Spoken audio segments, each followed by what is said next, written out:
Bonsoir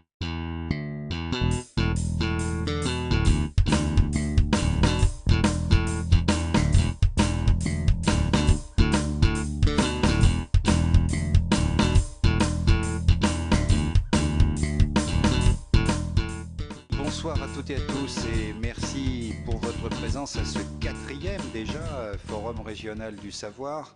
Ou plutôt je devrais dire les thèmes de ce soir vont, je pense, nous faire prendre encore de la hauteur. Les vols habités en question, j'ajouterais même quelquefois bien controversés, entre fiction et réalité, le mythe d'Icare, qui comme chacun sait, bien sûr, a assez mal fini sa balade en parachute ascensionnel. Alors, les questions de ce soir sont multiples déjà au départ, et j'oserais dire récurrentes, et je compte également sur les vôtres tout à l'heure pour en augmenter le nombre de ces questions. Lorsqu'il s'agit du spatial, on peut se demander qu'est-ce qui pousse les hommes à vouloir s'affranchir de la gravité, à se différencier de la pomme de Newton.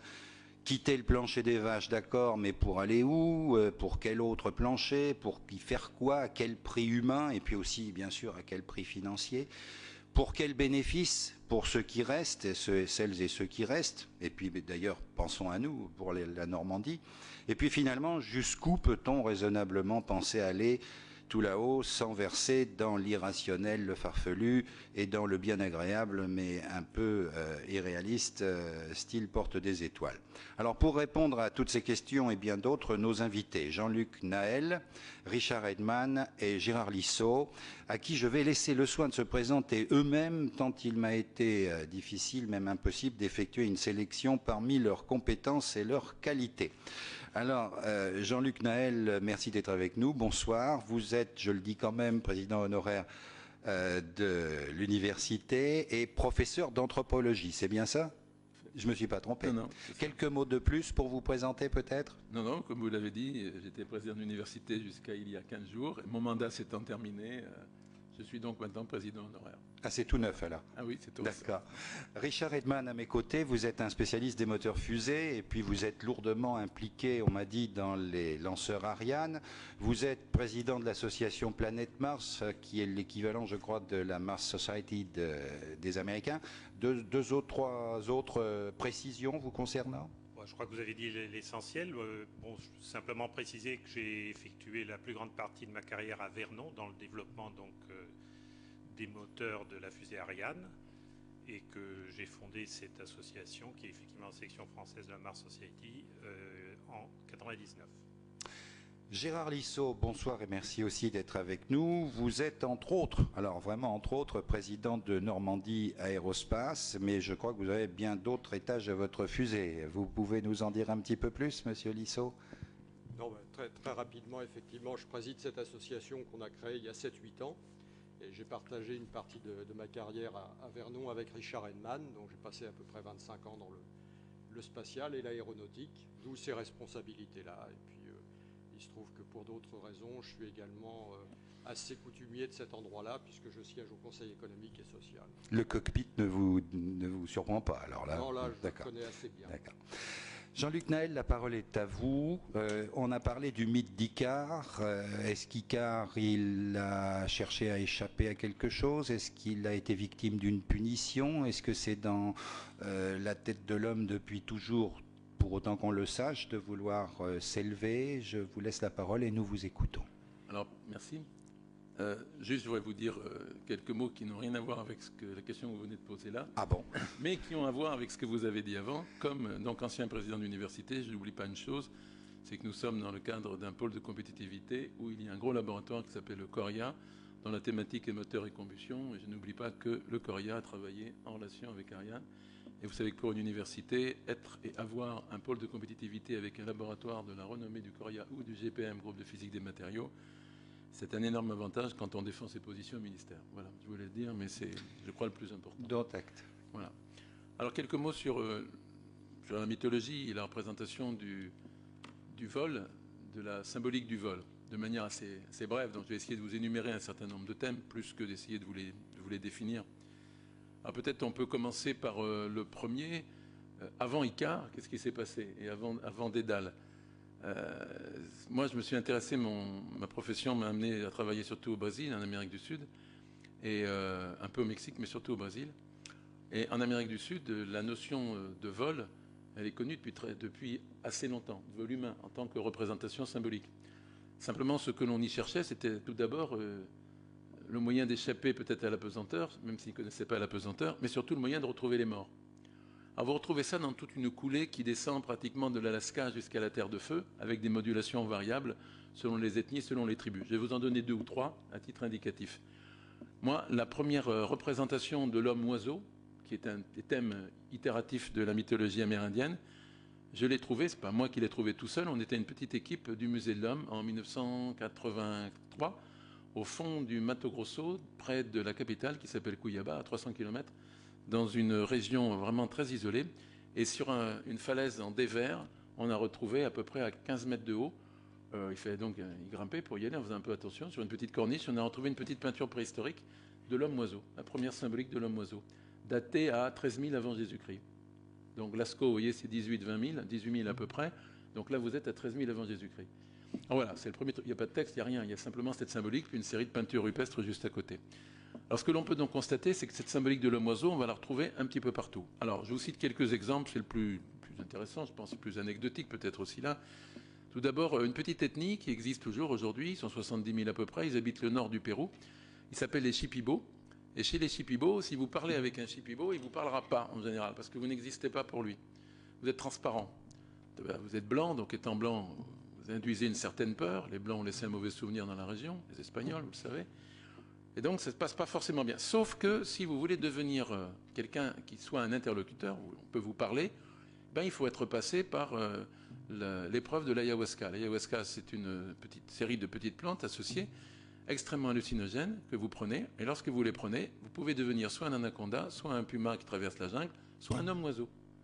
Et si vous devenez un homme-oiseau, pendant environ 3 heures, vous survolez l'Amazonie, mais pas au-dessus comme ça, comme Icare, mais simplement en passant au travers des ronces et de tout ce qui peut vous déchirer, et vous souffrez amèrement pendant 3 heures, et ensuite, ce qui vous semble être une semaine à vous ou un mois, on vous dit que ça dure 3 heures à peu près, là vous êtes devenu un homme, puisque vous avez été un homme-oiseau, donc on peut vous parler, ou un homme puma, ou un homme anaconda. Alors pourquoi font-ils ça? D'abord parce que c'est une épreuve, c'est la douleur, et on ne peut pas être adulte si on n'est pas passé par la douleur. J'insiste pas là-dessus. L'autre point, c'est que c'est le moyen qui vous permet de conduire vers la route des morts. Vous n'allez pas jusqu'au bout, sinon vous ne reviendriez pas. Mais si vous poursuivez cette route jusqu'au bout, vous allez dans le royaume des morts. Alors je vais prendre un autre exemple, c'est celui des Tarahumara au Mexique. Petite tribu indienne du Mexique, très connue, parce que eux, ce n'est pas l'ayahuasca qu'ils prenaient, c'est le peyote. Petit cactus très hallucinogène. Et ils le prenaient en famille, ils le prennent toujours, une fois par an à peu près, au mois d'octobre, après avoir marché pendant 8-10 jours. Quand on tombe sur un site où il y a du peyote, on le prend en famille. Pourquoi? À petite dose, hein. Simplement parce que c'est le moment où on va visiter les morts. Donc quand on prend le peyote, on fait un vol direct sur Vénus. Vénus, c'est sur toutes les couvertures, toute la symbolique artistique Tarahumara. Si vous allez un jour au Mexique, on en trouve au Mexico aujourd'hui, il n'y a pas besoin d'aller très loin. Eh bien, la symbolique de Vénus désigne le même nom est désignée par le même nom que le cactus. Le cactus qui constitue la base du produit hallucinogène, c'est la planète Vénus. C'est un morceau de Vénus que l'on prend. Un anthropologue avait dit on mange la chair des dieux de cette manière. Donc on mange Vénus, on la mange, on l'absorbe. En ce sens, on rentre dans Vénus, on te peut se poser sur Vénus pendant quelques heures, quelques jours peut-être, discuter avec les morts et revenir. Voilà le deuxième vol cosmique. Vous avez fait beaucoup de reportages comme ça, non? J'ai pas fait de reportage, j'y suis allé. Moi, c'était mon boulot, donc j'étais payé pour ça. Donc, mais vous l'avez mangé, le truc, ou vous avez... Non, le peyote, j'ai pas mangé. L'ayahuasca, oui, j'ai pris une fois l'ayahuasca. Et c'est vraiment... Parce que sinon, on pouvait pas parler ne parle pas. Donc, j'avais un ami qui était médecin qui voulait travailler chez les Shipibo. Il venait de Médecins sans frontières et il s'est installé. Personne n'est venu le voir, puisqu'il n'existe pas.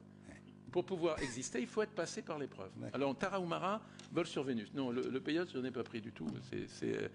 Mais c'est un produit où il n'y a pas de dépendance, c'est un produit extraordinairement hallucinogène. Artaud l'a très bien décrit, et d'autres avant lui. Le troisième exemple, donc peut-être le plus parlant, le plus intéressant dans la symbolique de l'homme-oiseau, je voulais amener là, vous allez le voir, hein, ça se voit comme ça, c'est chez les Aztèques, ce qu'on appelle les chevaliers de l'aigle. Alors les chevaliers de l'aigle, il y a plusieurs ordres sociaux chez les Aztèques, avant que les Espagnols n'arrivent, et l'un de ces ordres était les chevaliers de l'aigle. Les chevaliers de l'aigle, c'était des hommes-oiseaux, comme leur nom l'indique, comme leur présentation l'indique, et qui combattaient comme des aigles. Autrement dit, ils devaient mourir comme des aigles en ayant combattu au maximum et en lacérant leurs ennemis comme les aigles lacèrent leurs ennemis. Alors qu'est-ce qui nous reste de ça? La symbolique de l'homme-oiseau, encore une fois, elle est présente partout, mais on la retrouve dans une cérémonie qu'on pourrait qualifier de folklorique aujourd'hui, mais qui est avant tout religieuse, vous l'avez peut-être vu à la télévision, ou si vous êtes allé au Mexique, c'est ce qu'on appelle les voladores. Les voladores sont des gens qui font un pic, hein. Ils font une espèce de mât de 30 mètres de haut, hein.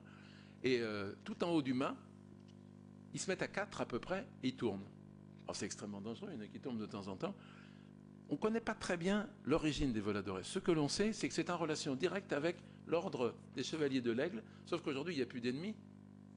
Et que par conséquent, la seule possibilité de s'offrir au Dieu en sacrifice, c'est de pratiquer ce jeu. Alors aujourd'hui, ils sont christianisés, plus ou moins, plutôt moins d'ailleurs que plus, puisque la tradition des Toltecs, c'est une vieille tradition antérieure aux Aztèques, un groupe qui s'appelle les Toltecs.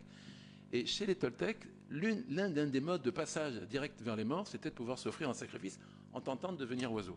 Je laisse tomber l'Amérique du Sud et l'Amérique centrale, avec un dernier mot peut-être sur l'Amérique du Nord, chez les Sioux Dakota ou Sioux Lakota, les deux, qui pratiquent eux quelque chose de beaucoup plus cruel et qui est la possibilité de se transformer en oiseau. Vous savez que la symbolique de la plume est très importante chez les Indiens du Nord, mais aussi chez les Indiens d'Amérique du Sud, au Brésil en particulier. Pour pouvoir se transformer en oiseau, on doit se suspendre par des petits hameçons au niveau des pectoraux. Et on pratique ce qu'on appelle la danse du soleil, qui se repratique à nouveau depuis une dizaine d'années dans le cadre du revivalisme indien, en retrouvant ses racines profondes. Donc on se suspend à un cercle en fer en général ou en bois, à peu près à 3 mètres de haut, et on tourne à 4 ou 5 avec les pectoraux bien accrochés, sinon ça se déchire et ça fait très mal. Le but c'est quoi? C'est par la douleur de voler. Autrement dit, la douleur vous permet en quelque sorte d'échapper symboliquement à la pesanteur. En dehors de la danse du soleil, je vais m'arrêter sur ces représentations là après, quittons le domaine de l'Amérique du Sud et de l'Amérique centrale, avec peut-être un tout dernier mot. D'où viennent les Amérindiens? Eh bien, ils viennent de Sibérie. Vous le savez bien, dans les années 50 000 à peu près, ils sont passés dans le nord de l'Alaska par le détroit de Bering. Toute la tradition chamanique amérindienne vient de Sibérie. La tradition chamanique sibérienne avait comme thématique principale ce qu'on appelle le vol cosmique. Simplement, le vol cosmique, c'était toujours la même chose, hein, c'est-à-dire pour aller voir les morts, il faut pouvoir prendre un produit hallucinogène. En l'occurrence, c'était soit un petit champignon qui était assez proche de ce qu'on pourrait appeler la manitue-mouche aujourd'hui, qu'on portait séché dans sa poche. Et lorsqu'on allait à la chasse, si vous aviez le sentiment que la chasse ne vous était pas très propice, alors vous pouviez aller demander un petit conseil aux ancêtres en prenant. Ou alors, chose plus grave, lorsque vous étiez pris dans une tempête de neige et que vous décidiez que c'en était fini pour vous, vous accélériez la mort, et en prenant ce petit produit hallucinogène qui est très proche de la dose toxique et très proche de la dose létale. Je crois que ça doit être de l'ordre de 0,400 à peu près pour la dose toxique hallucinogène, pardon, la dose hallucinogène, et 0,500 à peu près, 0,500 pour la dose létale. Donc il faut être très prudent. Alors moi j'ai eu l'occasion, parce que j'ai enseigné à l'Institut d'ethnologie de Saint-Pétersbourg, Leningrad à l'époque, il y a une dizaine d'années à peu près, on avait les 24 minorités sibériennes et on avait une petite minorité qui habitent le Kamtchatka, qui s'appelle les Kamchakdal. Et chez les Kamchakdal, ils m'expliquaient qu'ils faisaient encore de temps en temps, ils prenaient cette espèce d'amanite tumouche, hein, et avec un produit à l'intérieur, un produit chimique qui est le butyrophénone, qui est peut-être donc particulièrement toxique, mais qui permet aussi d'être très hallucinogène, et surtout, quand c'est pris correctement, d'aller voir les morts, correctement au sens culturel, hein, d'aller voir les morts et de revenir. Le but est toujours le même dans la tradition chamanique sibérienne et amérindienne. On devient homme-oiseau pour aller voir les morts, pour prendre conseil auprès des morts, et pour revenir. Et la localisation des morts, c'est presque toujours la même, c'est sur Vénus, à peu près partout. Laissons tomber le monde amérindien et sibérien et allons vers le monde indien, de l'Inde. Alors si un jour vous avez l'occasion d'aller à Sri Lanka au mois de juillet, c'est à peu près vers la pleine lune de juillet, ça dépend évidemment de la date à laquelle la pleine lune se trouve, je n'ai pas regardé pour cette année, vers la mi-juillet donc, imaginons que la pleine lune soit la mi-juillet, dans une ville qui s'appelle Kataragama. Vous savez que le Sri Lanka est divisé en une partie hindouiste au nord, une partie bouddhiste au sud, et au centre, quelques groupes animistes et un tout petit peu de musulmans. Et à Kataragama, c'est à peu près le seul endroit aujourd'hui au Sri Lanka où la guerre civile ne fait pas rage et où bouddhistes et hindouistes peuvent se retrouver. Et à Kataragama, il y a un pèlerinage doloriste extrêmement fort, hein, important, qui montre que l'un des dieux descendants, enfin l'un des avatars, vous savez que dans la mythologie indienne, il y a 3 dieux principaux, Brahma, Vishnu et Shiva, et que chacun de ces dieux se décline en une série de dieux. Il y en a à peu près 9000, on ne va pas tous les énumérer, mais il y en a un qui s'appelle Skanda, qui est une des déclinaisons de Vishnu, et Skanda, c'est le dieu oiseau. Pour ressembler au dieu oiseau, une fois par an, donc je vous dis, on peut y assister sans trop de problème, c'est assez spectaculaire, un individu ayant maigri pendant 40 jours à peu près avant la cérémonie, se fait suspendre par la peau du dos, la peau est extendue, accrochée par des hameçons, et à peu près à 3 mètres de haut, la bouche ouverte avec une petite cupule, avec une petite flamme qu'on enlève dedans pour que l'individu puisse parler et prophétiser. Si la peau tient, si elle ne lâche pas, alors ça veut dire que le Dieu s'est identifié au corps de l'homme et que donc l'homme peut parler comme les dieux et donc prophétiser. Donc ça, Kataragama, je vous donne l'adresse, si vous pouvez y aller, c'est tout à fait spectaculaire. C'est un des rares pèlerinages de l'oriste hindouiste que l'on peut voir aujourd'hui. Comme il reste très peu de temps, je voudrais terminer par deux choses. Dans la tradition iranienne, cette fois-ci, qui est la plus intéressante dans le rapport à l'homme-oiseau, puisque c'est ce qui a donné la théologie de l'ange. Toute la théologie de l'ange qu'on retrouve dans la tradition catholique, mais aussi dans la tradition musulmane, mais aussi dans la tradition juive, elle est née probablement dans les années 700 à 800 en Iran, dans la tradition mazdéiste, qui est la vieille religion iranienne. Et dans la tradition mazdéiste d'aujourd'hui, puisqu'il reste quelques mazdéistes, il en reste 400 000 à peu près, dont 100 000 en Inde à Bombay, vous avez la possibilité de, lorsque vous mourrez, il n'y a pas d'incinération, il n'y a pas d'enterrement, mais le corps est dévoré par les oiseaux. Pourquoi? Parce que les oiseaux sont ceux qui représentent le passage de l'humain au divin.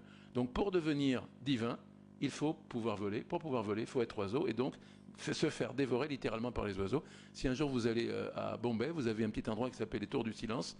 Et dans les Tours du Silence, de la petite minorité Bombay, très riche de Bombay, la famille Tata, qui dirige une bonne partie de l'industrie indienne, est parsi et d'origine mazdéiste. Vous en avez à peu près 100 000 à Bombay.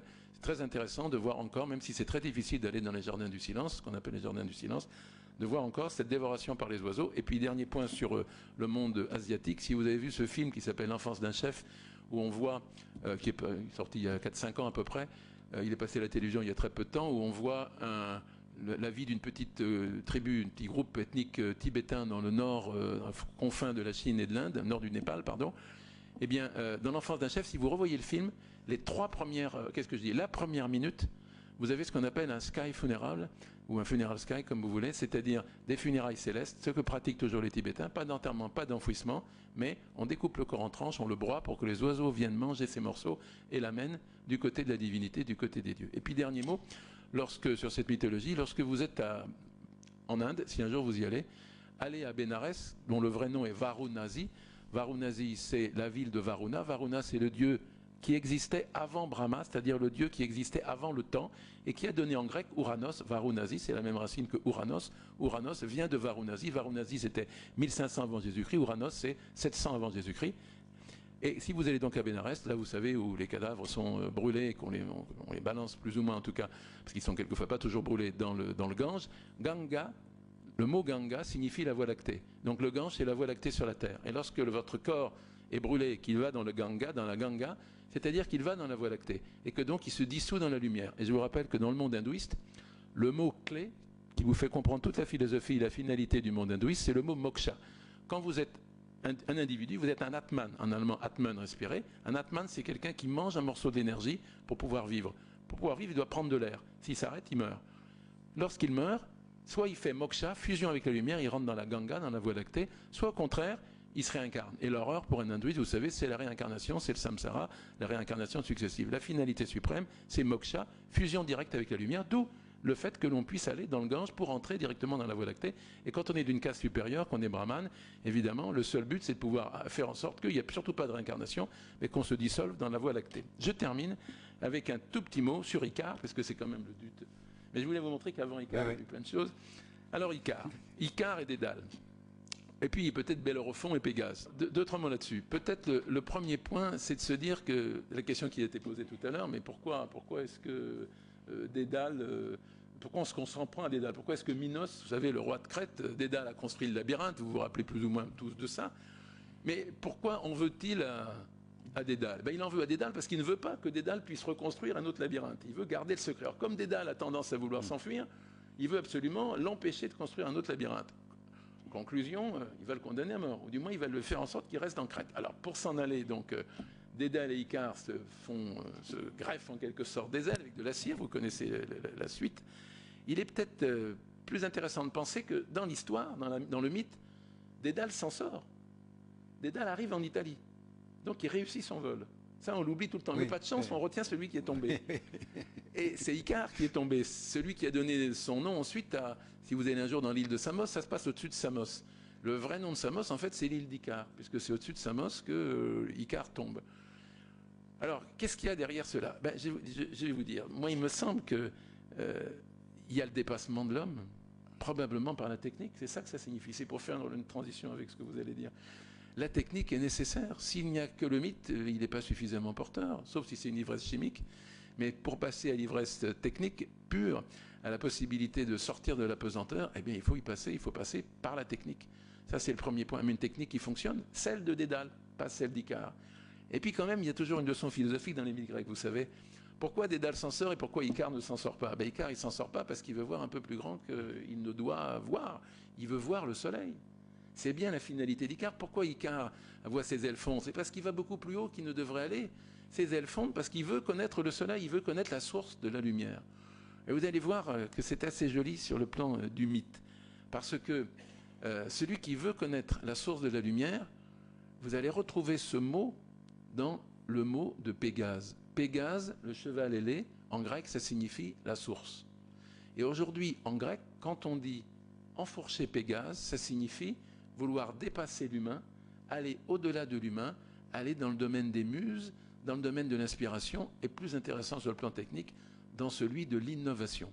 Alors je voudrais terminer par ça, si vous voulez bien. Le mythe d'Icare, bien sûr, c'est l'humain qui se dépasse, au risque de la technique, mais sans oublier l'éthique. S'il n'y a que la technique, si l'homme ne sait pas à un moment donné se saisir de l'éthique comme instrument nécessaire pour contrôler la technique, alors il risque de se dissoudre lui-même. Je crois que c'est ça le symbole du mythe d'Icare et de Dédale. Je crois qu'il n'y en a pas d'autre. Ah, j'ai oublié de vous dire ce que je voulais vous dire parce qu'on l'oublie tout le temps, c'est que Icare, c'est le fils de Dédale, mais on oublie toujours sa maman. Sa maman, c'était une esclave crétoise, mais je ne résiste pas au plaisir de vous donner son nom. Elle s'appelle Naupactée. Naupactée, c'est un mot très très joli. Vous vous souviendrez peut-être d'Icare, mais vous vous souviendrez peut-être aussi de Naupactée.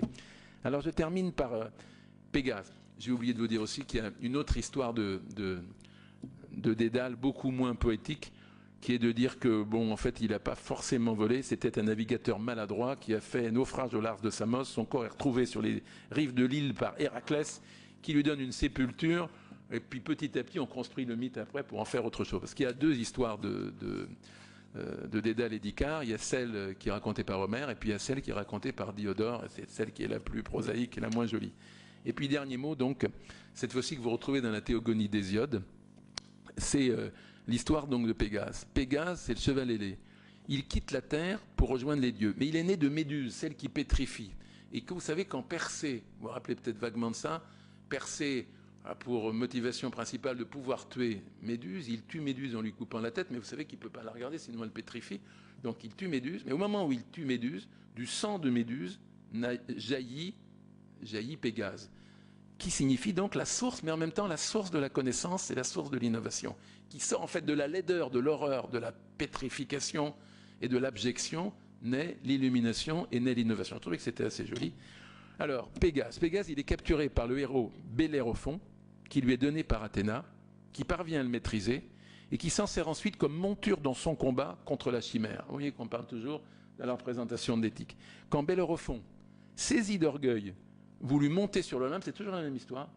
Quand on s'empare de la technique pour devenir ou vouloir devenir Dieu, aller au-delà des limites de l'humanité, Zeus lui envoie un taon, T-A-O-N, géant, piquer le cheval. Sous le coup de la douleur, Pégase désarçonna son cavalier, qui se tua dans sa chute, et le cheval monta dans le ciel, changé en constellation. C'est ce que je vous souhaite de regarder lorsque vous serez en Provence, parce qu'en Normandie c'est quand même un peu difficile la nuit, ou en Corse, mieux encore, et que vous regarderez Pégase dans le ciel et que vous verrez Persée et Orion au fond, vers le mois d'août, quand vous verrez les Perséides, toutes les étoiles filantes tomber. Je ne vous souhaite pas autre chose que cela. J'espère que je n'ai pas été trop long, mais je voudrais quand même vous dire ce qu'est devenu Bellérophon. Comme il a été saisi du désir de devenir Dieu, il est tombé, il est devenu boiteux, et il a fini sa vie misérablement dans la douleur et la souffrance, après avoir vu ces gens de sa famille, Isandre en particulier, tués par ses amis et ses ennemis d'ailleurs, associés pour une fois, mais vous savez que ça arrive quelquefois, les plus cruels en tout cas pour lui. Et depuis, si vous y allez un jour en Grèce, les habitants de Corinthe lui rendent un culte héroïque. Donc tout ce que je peux vous souhaiter, c'est d'aller voir la constellation d'Orion et celle de Persée, peut-être en Grèce, assis tranquillement dans l'amphithéâtre d'Épidore ou dans celui de Delphes, parce que c'est quand même des endroits très très beaux. Mais après le mythe, il y a la technique, et dans la technique, on ne peut pas ne pas citer Léonard de Vinci, car c'est quand même Léonard de Vinci qui a abandonné pour la première fois la représentation du mythe pour passer à la technique avec son ornithoptère, je crois que c'est ça.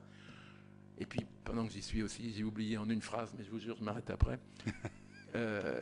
L'autre histoire de l'Iran, en dehors des anges et de la théologie angélique, c'est le tapis volant, dont vous avez tous entendu parler. Mais le tapis volant, ça a trait, on n'a pas le temps d'en parler là, à l'image et à la symbolique de la lévitation, mais surtout à un roi qui s'appelle Caïcous, qui 1200 avant Jésus-Christ avait décidé de voler, de se faire porter par des aigles. Et se faisant porter par des aigles, je ne sais pas si c'est la réalité qui lui est arrivée, mais il s'est effondré, ça s'est mal passé. Et puis il y en a un autre qui a essayé de faire la même chose, c'est Simon le magicien. Selon le modèle de Caïcous, il a voulu se faire emporter par des aigles, et vous savez qu'il s'est écrasé lamentablement en 66 après Jésus-Christ, devant les yeux de Néron. Voilà, j'ai terminé. J'ai essayé d'être bref en 20 minutes, et je vous passe la parole. Merci beaucoup.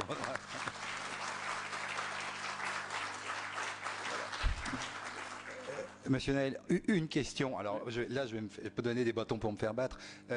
Finalement, est-ce que, si j'ai bien compris, finalement, le vol humain, enfin en tout cas l'altitude, la notion d'altitude est presque universelle, et elle est toujours accompagnée d'un côté, pardonnez le mot, c'est celui qui me vient, un peu morbide. Il est associé à la mort, au contact de la divinité ou des morts. Je vais vous dire, c'est curieux parce que c'est la Terre habituellement. D'un point de vue, on va dire technique, si vous voulez. Ouais. D'un point de vue anthropologique, toute la partie sibérienne et toute la partie amérindienne, au sens propre du terme, répond à ce que vous dites. La relation à l'espace est directement liée à la relation aux morts. Oui. Ce n'est pas le cas en Afrique. D'accord. Je ne crois pas, en tout cas. Oui. Et ce n'est pas tout à fait le cas quand même en Inde, ni dans la partie moyenne-orientale, Iran, etc., où là, on n'a pas cette représentation-là. Les grandes représentations de l'homme-oiseau et de la relation aux morts dans l'espace, c'est ou l'Inde, avec la Ganga, ou le monde amérindien. C'est tout. On ne peut pas vous dire autre chose. Voilà. Merci encore. Richard Heidman, on va essayer de voler et de rester vivant. Nous vous écoutons. Vous avez tant à nous raconter sur l'effort humain pour ne pas retomber. Si j'ai horreur des retombées, du mot retomber en matière d'aérospatiale. Oui, alors d'abord, je crois que c'est extrêmement intéressant de relire ces mythes parce qu'ils nous font beaucoup réfléchir sur les vrais problèmes, comme vous l'avez souligné, et ils nous font réfléchir aussi sur la nature humaine, tout simplement. Cela étant, bon, en prenant connaissance de l'intitulé du débat, j'avais quelques petites réserves. La première, ça commence les vols habités en question.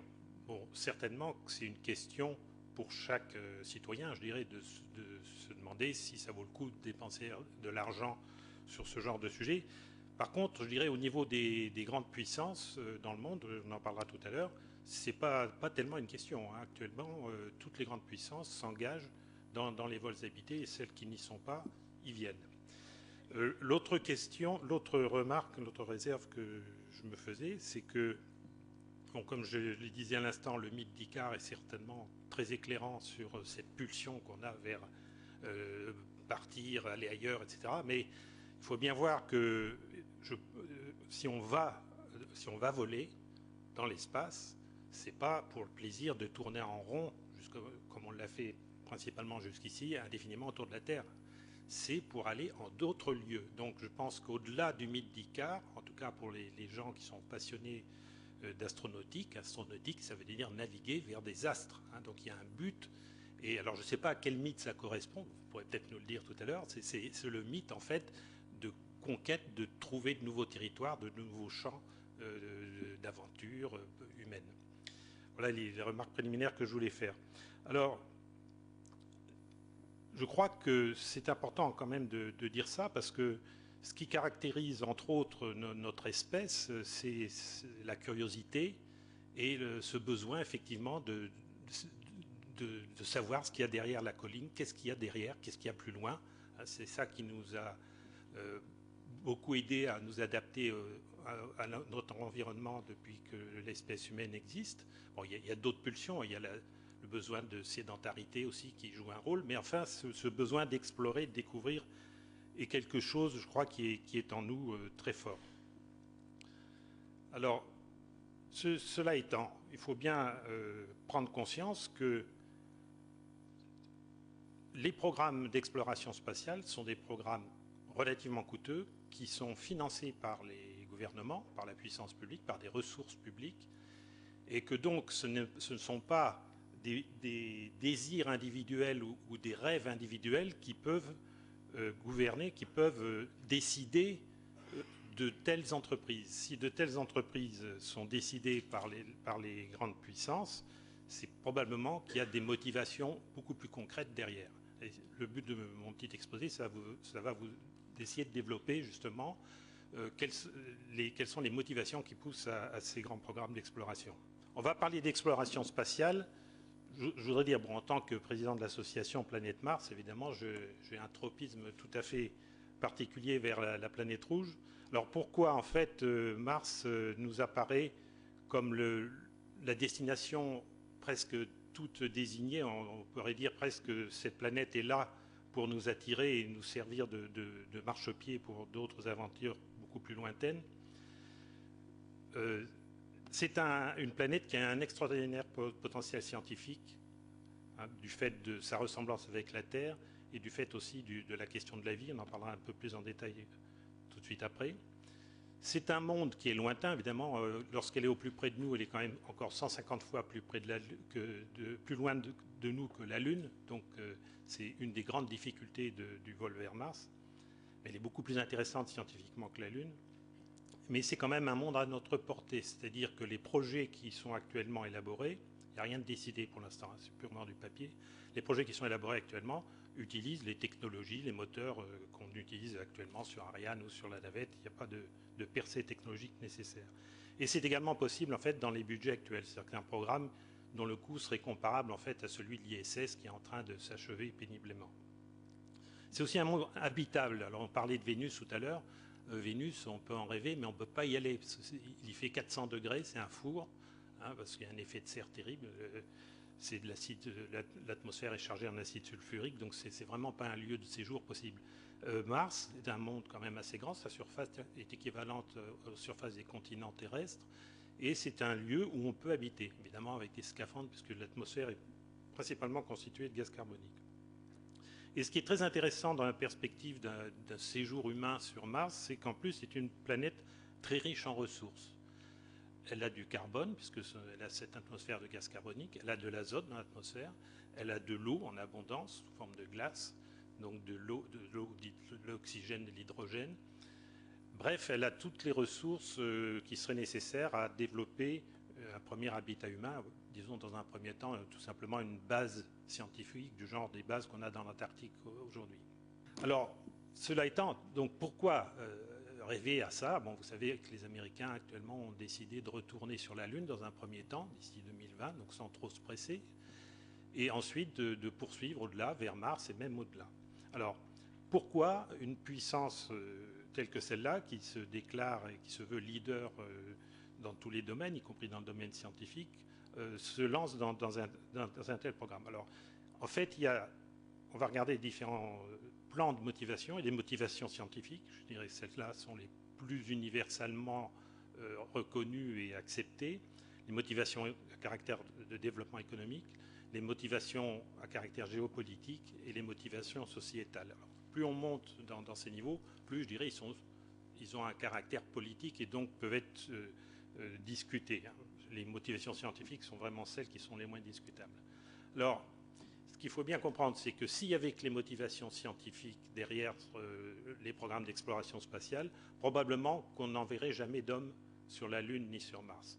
Parce qu'il faut bien voir que le rapport de coût entre un programme d'exploration robotique tel qu'on les connaît actuellement, par exemple, en particulier pour la planète Mars, et un programme d'exploration humain est à peu près un rapport 10. Ça coûte à peu près 10 fois plus cher.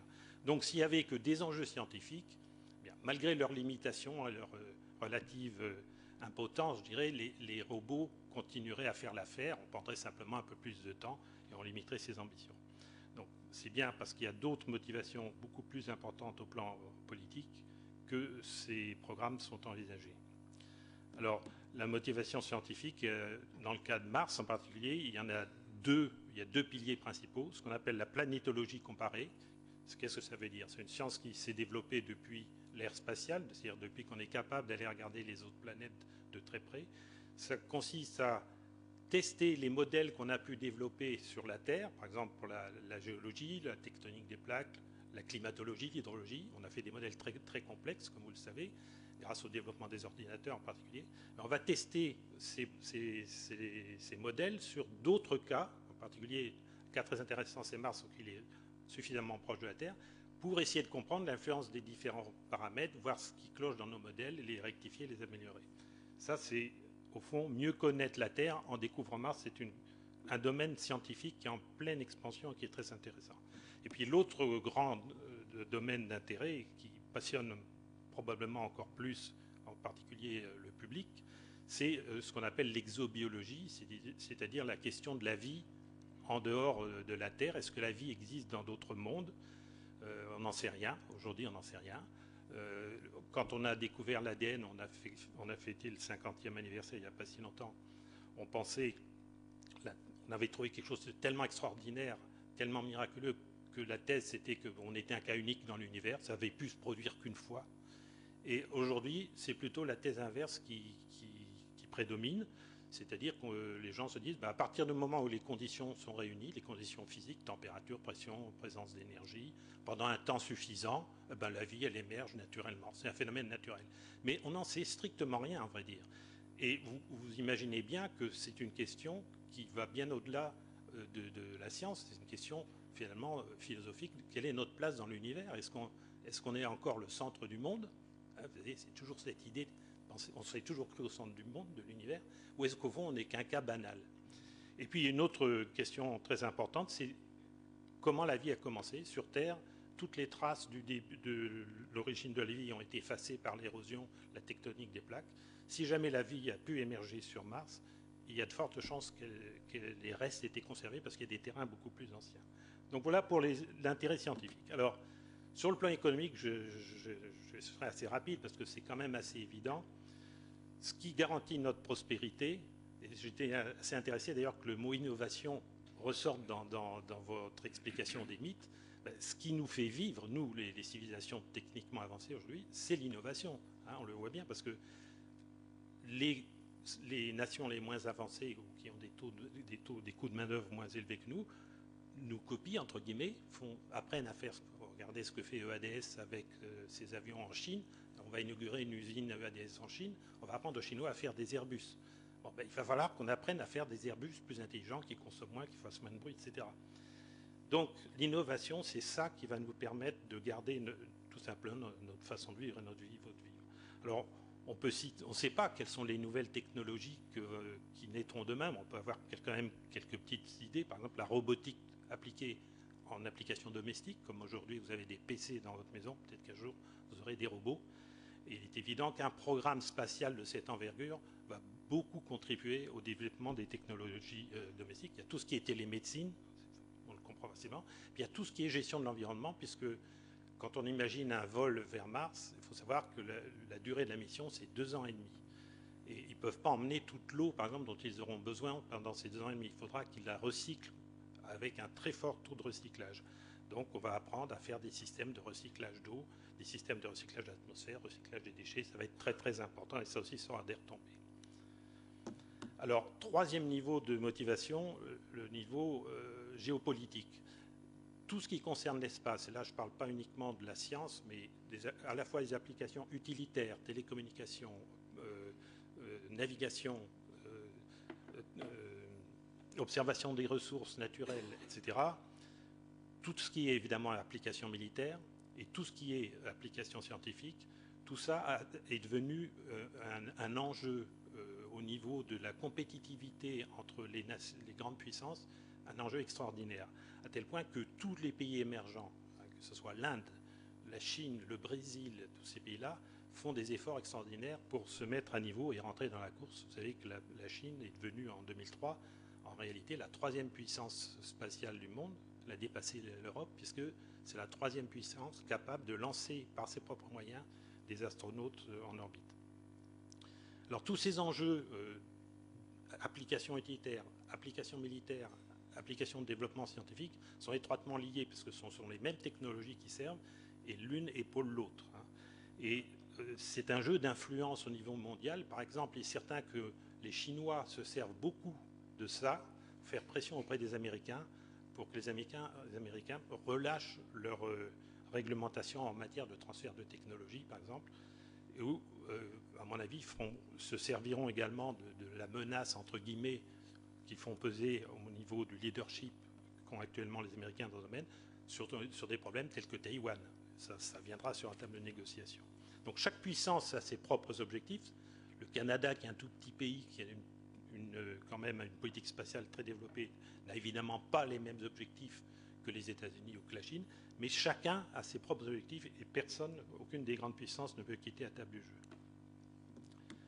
Alors là, je vous ai mis cette image parce que d'abord on en parle quand même en ce moment, et puis c'est un exemple frappant d'un programme qui partait d'un bon sentiment au départ, mais qui a été totalement dévoyé essentiellement par des questions de mauvais management d'une part, mais surtout par des questions politiques, en particulier lorsqu'en 90, après la chute du système soviétique, les Américains ont voulu y raccrocher les Russes, alors que ce n'était pas prévu au départ. Au fond, tout le monde se dit ça ne sert pas à grand-chose, pourquoi on continue? Mais personne ne dit on va arrêter. Pourquoi? Parce que ça représente une telle importance pour tous les pays qui collaborent à ce programme d'y être que personne n'ose s'en aller. Alors, le dernier niveau, ce sont les motivations sociétales. Alors, c'est là, pour nous, association de promotion de l'exploration, c'est presque le plus important. Ça consiste à dire qu'une société moderne, elle a besoin évidemment de se développer économiquement. Les gens ont besoin de voir leur niveau de vie augmenter. On a besoin de voir la démocratie progresser. Mais on a aussi besoin de rêves, et en particulier au niveau des plus jeunes générations.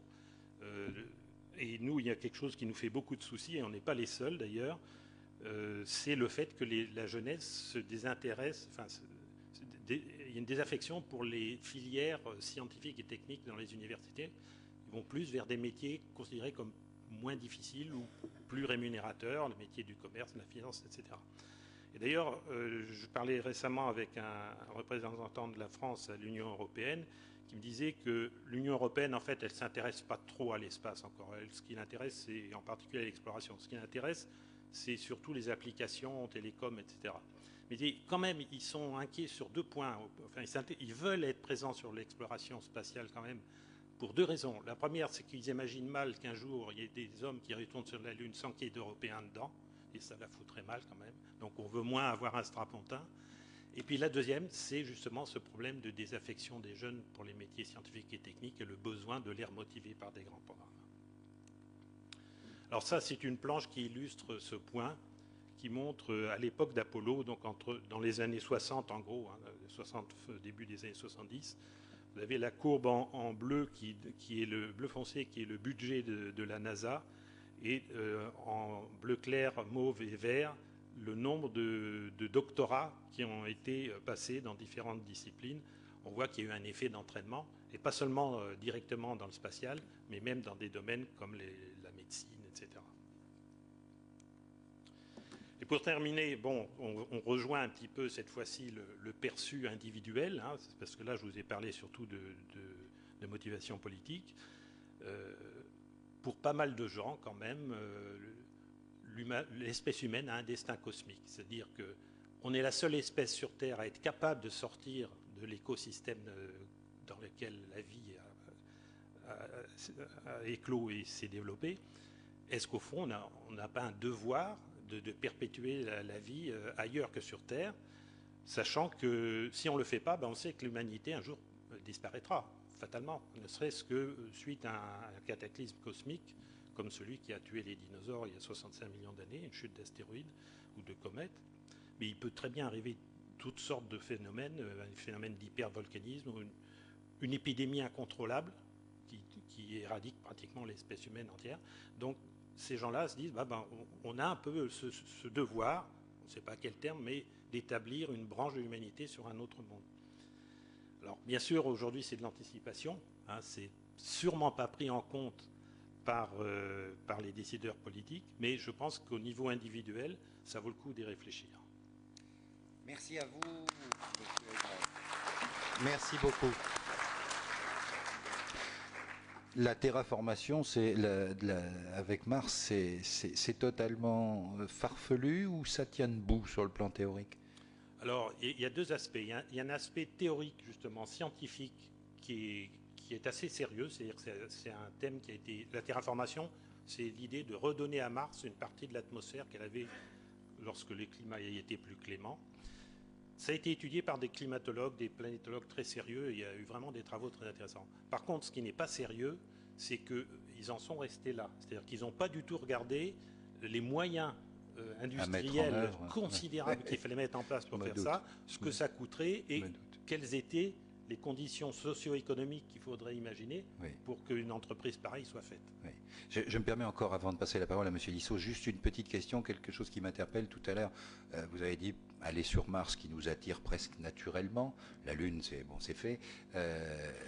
Aller sur Mars qui nous attire comme ça, qui nous appelle presque naturellement, et de là encore plus loin. Bon, il y a quand même forcément, si on ne veut pas tomber dans le farfelu, une limite au niveau système solaire, ne serait-ce que les planètes gazeuses qui sont à évacuer. On ne pourra jamais mettre les pieds dessus. Titan, peut-être, c'est à ça que vous pensez? Disons qu'en matière d'exploration scientifique, hein, c'est sûr qu'il y a d'autres objectifs qu'on aimerait atteindre, mais qu'évidemment, alors là, au point de vue technique, c'est une autre paire de manches, hein, non seulement en matière de système de propulsion, qu'on peut encore imaginer, mais en matière de système de survie des équipages, et puis les problèmes psychologiques, la durée de ça. Mais c'est vrai que si on ne parle pas de colonisation, hein, mais simplement d'expédition à but scientifique, il y a des tas d'objectifs dans des satellites des planètes géantes, Titan, etc., qu'on aimerait bien visiter, mais c'est certainement, à mon avis, pas pour ce siècle. Peut-être pour le siècle prochain. Et puis derrière, il y a le grand rêve des vols interstellaires. Mais là, c'est à imaginer dans le cadre d'une civilisation qui aurait complètement changé par rapport à ce qu'on connaît aujourd'hui. Mais moi, je crois qu'il ne faut pas le... Vous le rejetez pas? On ne peut pas le rejeter, on ne peut pas dire que ça se produira. Hein, si on est rationnel, on ne peut pas dire que ça se produira, mais on ne peut pas dire que ça ne se produira pas non plus. Merci à vous, Gérard Lissot. Dites-moi, dites-nous, racontez-nous ce que finalement tout ceci vous inspire sur le plan, disons, de l'économie, des retombées régionales. Je crois que c'est un de vos dadas, non? Je me trompe? Oui, c'est assez difficile de parler après vous deux parce qu'il va falloir revenir un peu les pieds sur terre. C'était l'expression d'un de nos amis en communication dans ce domaine.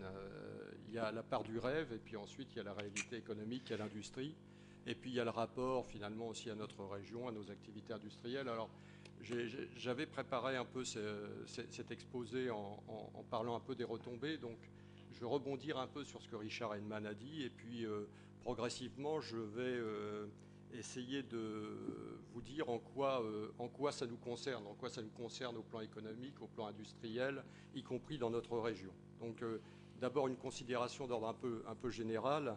Alors vous verrez un certain nombre de projections.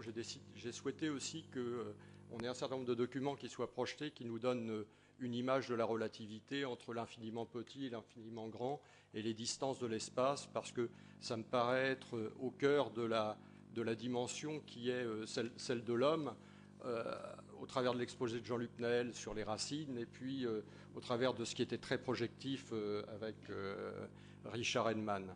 Donc ce sont des documents qui simplement, par puissance de 10, nous montrent où nous allons et quelles sont les distances. Et puis il y aura quelques images sur l'espace, et puis on conclura avec une image plus terrain sur la Normandie. Donc d'abord rappeler que l'homme dans l'espace, c'est d'abord une dimension quand même particulière de la conquête de l'espace. J'utilise le terme conquête volontairement parce qu'il a souvent été utilisé. Et s'il est utilisé, c'est un mot qui n'est pas neutre. Il a une signification, simplement pour le rappeler comme ça et dire qu'il s'inscrit aussi dans une compétition. Donc Richard l'a dit en d'autres termes, mais je voulais le rappeler. Et qu'en même temps, la place de l'homme y est quand même très, très particulière, puisque les gens qu'on a formés, et ça c'est le résultat de discussions avec des amis qui sont dans la salle, les hommes qu'on a formés au départ, c'était des pilotes de chasse très, très pointus, qui avaient un certain sens de l'aventure, mais qui sont quand même de grands techniciens.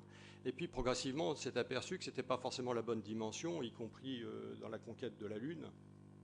lorsqu'on a voulu ramener des matériaux, on s'est aperçu qu'à certains moments, c'était sûrement plus intelligent d'envoyer un géologue qui a sa spécificité, qui sait choisir les cailloux à ramener, plutôt que d'envoyer un robot qui, certes, est efficace en volume, mais ne l'est pas en sélectivité. Donc cette dimension-là, sans doute, ces interrogations-là, quand les politiques sont amenés à réfléchir, ils l'ont aussi. Deuxième considération, c'est que le fait qu'on soit obligé de se projeter comme ça amène forcément l'homme à concevoir des réponses à des questions qui ne se seraient pas naturellement posées. Donc par définition, c'est un facteur d'innovation, parce que ça tire vers le haut.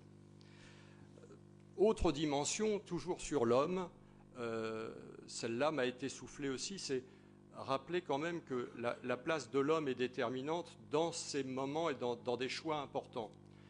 Si on prend la comparaison avec Christophe Colomb, Christophe Colomb, s'il avait fait demi-tour au moment où il avait consommé la moitié de ses vivres, ce qui aurait été parfaitement logique, on n'aurait pas découvert l'Amérique. Donc, ou il ne l'aurait pas découvert dans ces conditions-là. Voilà, lui-même. Hein, mais je rappelle que au moment où l'homme arrive pour la première fois sur la Lune, il est devant un choix terrible au dernier moment, alors qu'il a des réserves de carburant qui représentent un temps extrêmement limité, de l'ordre d'une quarantaine de secondes.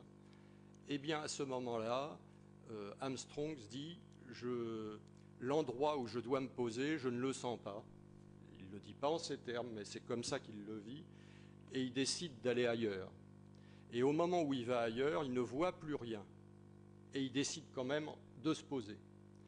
Donc là aussi, cette dimension est intéressante parce qu'elle montre que, au fond, y compris dans des aventures telles que celles qu'on peut envisager sur Mars, il y a une dimension humaine du choix qui reste prépondérante parce qu'on ne peut pas tout prévoir dans les différents scénarios.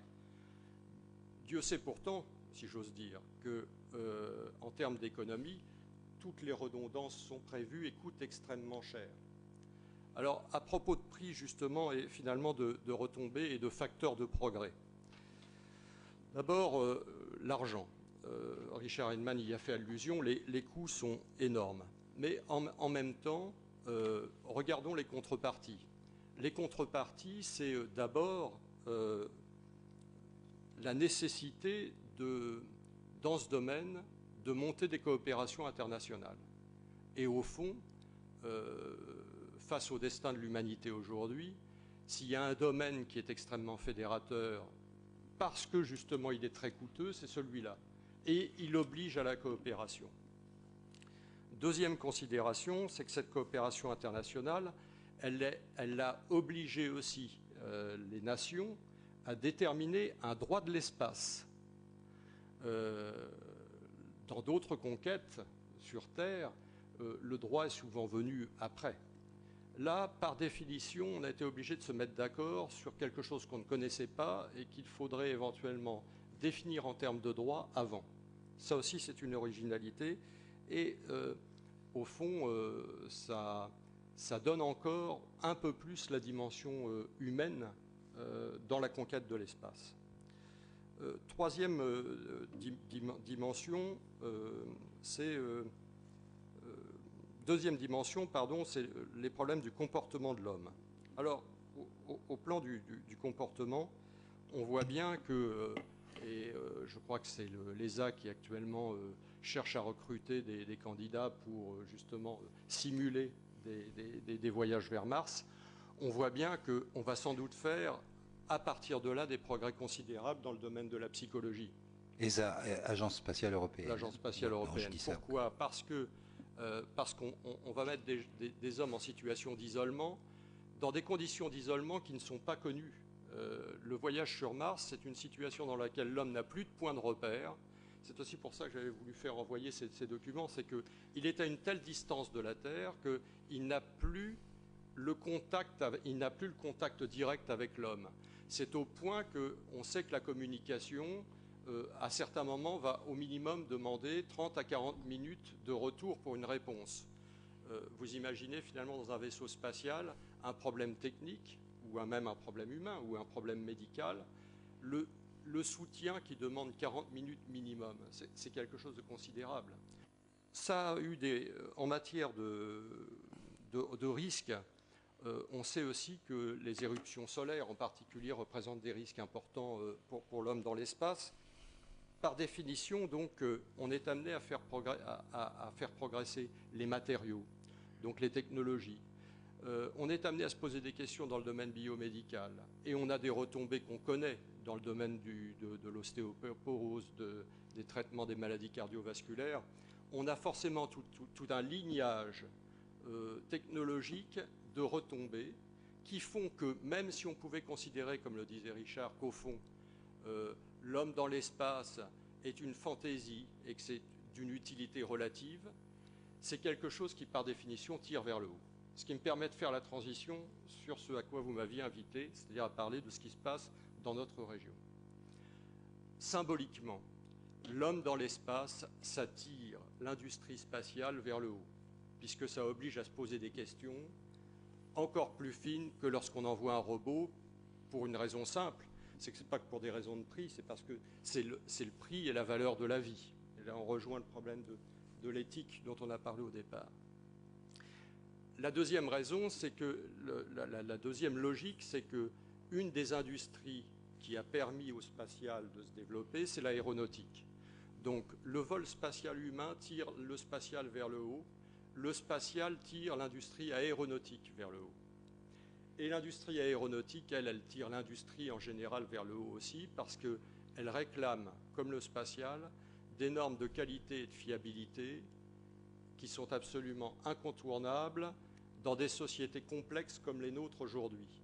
Dit autrement, cette gestion globale de la complexité scientifique, la dimension du vol spatial a forcément des retombées dans notre quotidien.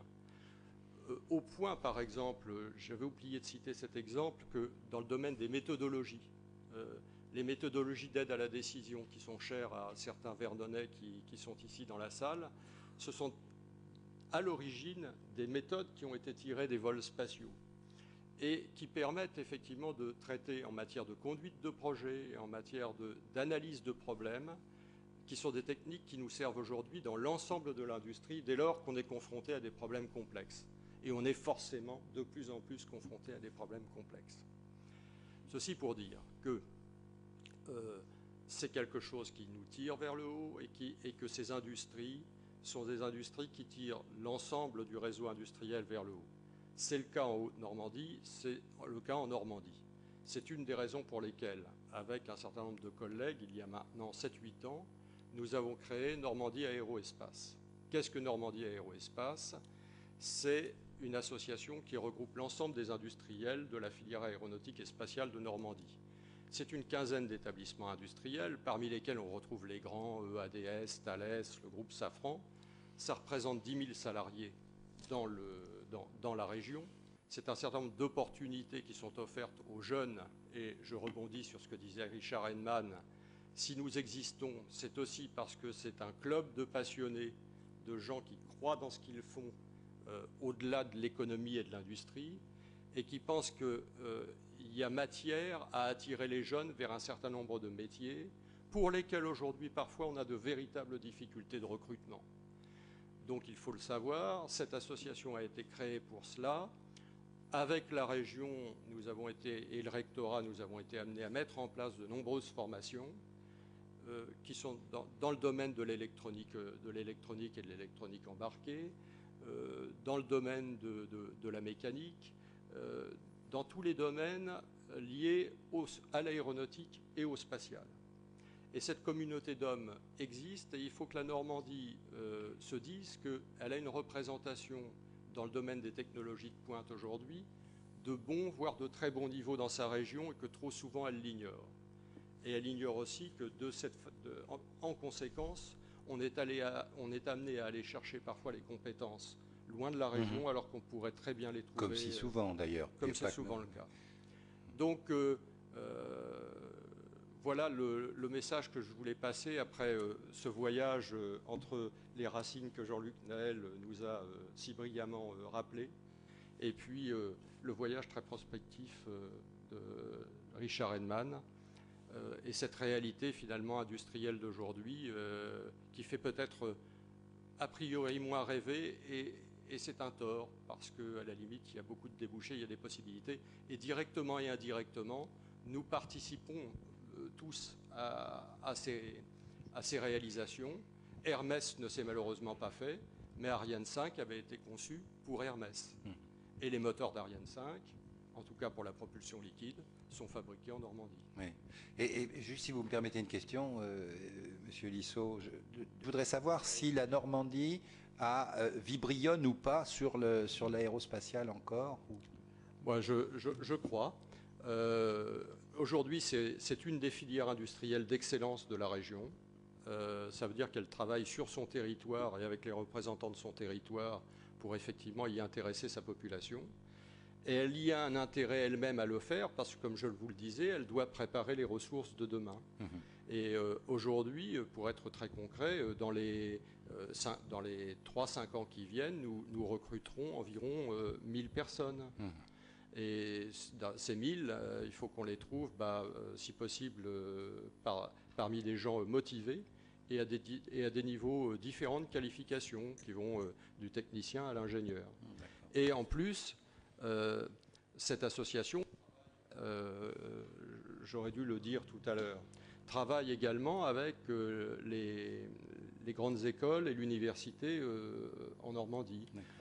Elle est adossée à 2 campus. Elle a participé au Havre à créer le campus composite complexe qui permet aujourd'hui de proposer des programmes de recherche et développement sur des matériaux composites complexes de pointe, tant pour l'aéronautique que pour l'automobile ou pour le nautique. Elle participe actuellement à créer le campus électronique embarqué, qui a des applications tant pour le spatial que pour l'aéronautique que pour l'automobile. Donc non, au contraire, ça s'inscrit vraiment dans une dynamique. Il faut peut-être qu'on le fasse plus savoir, mais les gens qui là, très concrètement, avant-hier soir, j'avais une réunion des dirigeants de la filière. Ils se réunissent tous les 2 mois, le bureau se réunit 1 fois par mois. Les dirigeants sont présents en gros à 90% de manière extrêmement régulière depuis 7 ou 8 ans. Ils préparent des programmes en commun avec le concours de l'État en région et de la région dans le domaine de la recherche et développement, dans le domaine de l'emploi-formation, dans le domaine du développement des fournisseurs et de la sous-traitance. Non, il y a à la fois de l'enthousiasme, du concret, et comme je vous le dis, c'est à la fois une industrie et puis un club de dirigeants, parce que ce sont aussi des gens passionnés, parce que tout ce dont nous venons de parler, c'est ce qui tire, encore une fois, vers le haut. Merci à vous, Monsieur Gérard Lissot. Je vais faire appel à vos questions. Alors, des questions pour nos invités. Je suppose qu'il y en a pas mal, parce que ce sont quand même des sujets qui en suscitent beaucoup. Oui, je vous en prie, monsieur. Bonsoir. Vous appuyez sur le bouton rouge, voilà. Bonsoir, Christian Bardou. Je voudrais poser une petite question, parce qu'on dit que la Lune pourrait être un lieu d'escale pour aller sur Mars. Est-ce que ce serait facile à réaliser? Alors, il y a 2 idées derrière ça, enfin je ne sais pas à laquelle vous faites allusion. Il y a une première idée qui semble relativement rationnelle, qui est de dire qu'on va se servir, et c'est un peu l'idée qu'ont les Américains, qu'on va servir de la Lune pour tester, enfin réapprendre en fait à faire des vols interplanétaires, parce que ça fait longtemps qu'on n'en a pas fait, et pour tester les technologies telles que l'environnement vital, la fabrication à partir de ressources locales, etc., les propulseurs, on va les tester d'abord sur la Lune. Ce sera une sorte de champ d'essai, de terrain d'essai. Ça c'est assez recevable comme idée. Par contre, il y a une autre idée qui a été émise et divulguée à tort, c'est de se dire qu'il serait plus intéressant de partir vers Mars depuis la Lune que depuis la Terre, parce que la pesanteur est moins forte. C'est vrai que la pesanteur qui est que le 6e de la pesanteur terrestre, donc effectivement ça coûte moins cher en énergie de partir de la Lune vers Mars que de partir de la Terre. Le problème, c'est que avant de partir de la Lune, il faut y aller. Hein? Alors il y a un petit détail là qui a échappé à pas mal de gens. À moins qu'on prenne le carburant sur place. Ah oui, non, alors ça c'est autre chose. Alors, effectivement, une idée déjà plus intéressante, c'est de se dire, on va fabriquer les fusées sur Terre, bien entendu, parce que c'est quand même des machines extrêmement complexes. On n'imagine pas des usines comme celle des Mureaux, justement, Ouais. sur la Lune. Hein. Ça y est, j'ai reparamétré. Mais on va faire le plein là-bas, en oxygène en particulier. Alors ça, c'est vrai que ça pourrait être intéressant, mais à une condition, c'est que le trafic soit suffisamment important pour justifier l'investissement. C'est une question économique. Parce qu'il faut créer donc des moyens de production sur la Lune, il faut créer des moyens de faire partir ces cargaisons d'oxygène depuis le sol de la Lune jusqu'en orbite où on va ravitailler le vaisseau martien. Il faut un vaisseau martien donc réutilisable, parce que s'il n'est pas réutilisable, il n'y a pas à faire le plein. Et tout ça, ça suppose un trafic très important qu'on n'atteindra pas avant qu'il y ait une véritable colonie sur Mars, avant le siècle prochain. Donc, dans l'immédiat, il ne faut surtout pas faire ça. Ça serait le meilleur moyen de planter le programme. Enfin, je remarque quand même que dans votre discours, au moins 2 reprises, vous imaginez tout à fait, vous avez employé le terme de colonisation, l'implantation de colonies humaines sur Mars. Oui, alors je classerai ça quand même encore dans la science-fiction ou l'utopie, un peu comme les vols interstellaires, mais la différence avec les vols interstellaires, c'est qu'on mesure bien les difficultés techniques de la physique. On voit bien les quantités énormes d'énergie que ça nécessiterait, etc. Donc on sait que c'est infaisable dans les conditions actuelles. Par contre, une colonie sur Mars, techniquement, c'est faisable. Le seul problème, c'est de savoir s'il y aura un jour une motivation socio-économique pour le faire. Alors, elle peut être éthique, hein, c'est ce que j'ai expliqué tout à l'heure.